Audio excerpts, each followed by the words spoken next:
Masa lalu Saga. Dania melamun sambil menghabiskan sekotak stroberi di meja dapur, melihat para koki yang sedang mempersiapkan makan malam.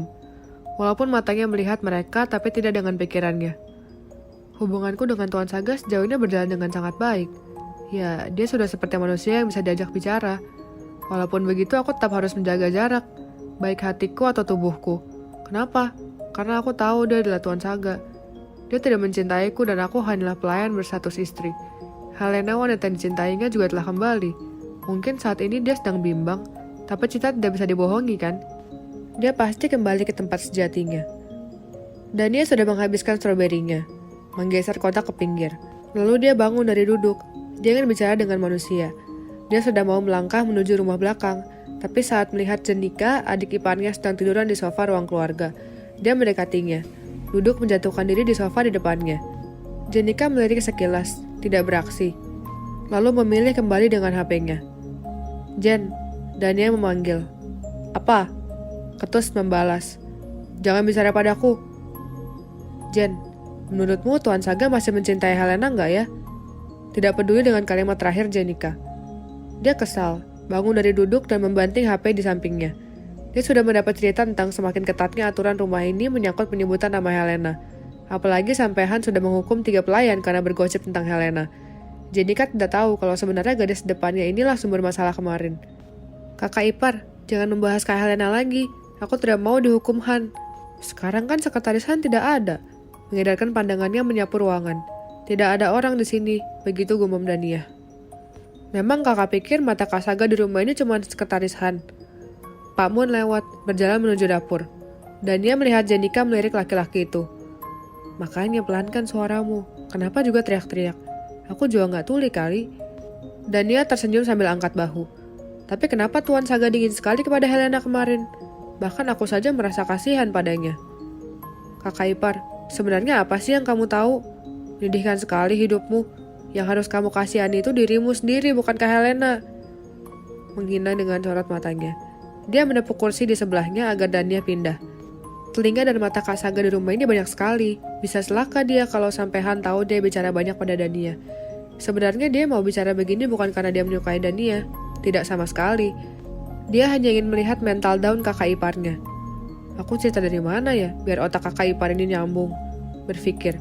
Padahal dalam hatinya, aku harus bicara dari mana ini? Biar wanita ini sampai menangis beratap-ratap. Pasti puas sekali melihatnya sedih. Selama ini kan aku selalu kalah bersilat lidah dengannya. Kenapa tidak dari pertemuan mereka? Antusias.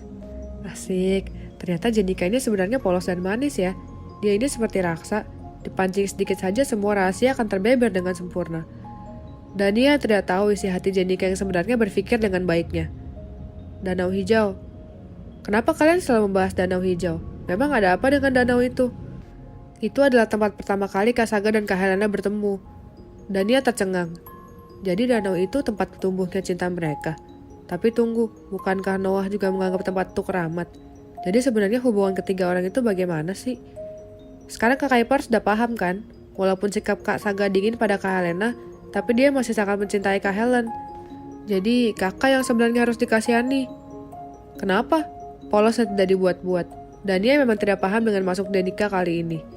Kakak ipar memang gak pernah lihat TV apa? Gimana danau hijau sekarang? Kesal. Aku juga lewat kali tiap hari. Sekarang kan lagi dibangun megah. Ikutan nyolot, karena Jenika mulai so tau. Itu Kak Saga yang sedang membangun tahu. Bego banget sih. Mendelik pada Dania. Ih, menjadi bego bisa mendapatkan hatiku tahu. Ternyata secinta itu ya Tuan Saga dengan Helena. Jadi aku harus bagaimana dong? Sambil mengusap pipinya, akting sedih.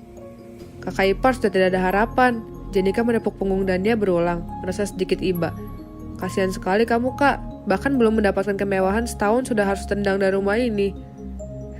Aku bahagia Jen, aku bahagia tahu sekarang. Dan dia menemukan oase yang bisa membantunya bertahan hidup. Tapi bukankah seharusnya Tuan Saga senang ya kalau Helena kembali?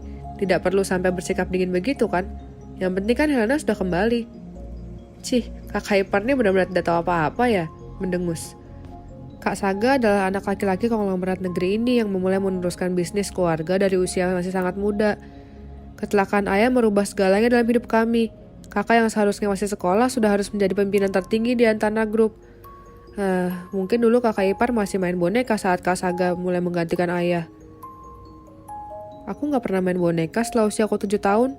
Dania getir menjawab. Kasihan sekali, apa dulu keluarga kakak ipar miskin sekali?